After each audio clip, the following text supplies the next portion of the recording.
8 lebenswichtige Regeln für das Arbeiten an Seilbahn- und Skiliftanlagen. Regel 7. Spezialfahrzeuge verwenden wir nur, wenn wir instruiert wurden.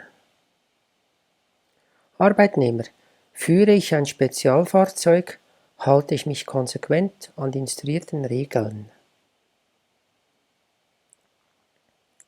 Vorgesetzter: Ich stelle sicher, dass nur instruierte Personen Spezialfahrzeuge führen. Ich kontrolliere, ob die Regeln eingehalten werden.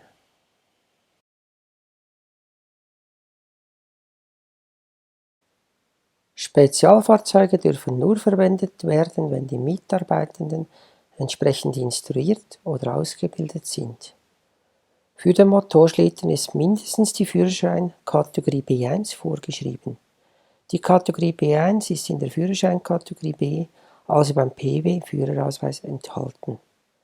Das Mindestalter beträgt 18 Jahre.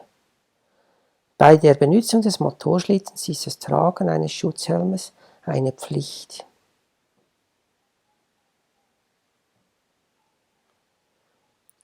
Für das Führen eines Staplerfahrzeuges ist eine erfolgreiche Staplerfahrprüfung der entsprechenden Kategorie erforderlich.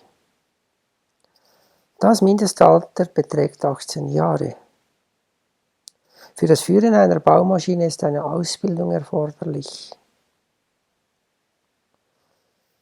Für das Führen eines Teleskoplades ist eine erfolgreiche Staplerfahrprüfung der entsprechenden Kategorie erforderlich.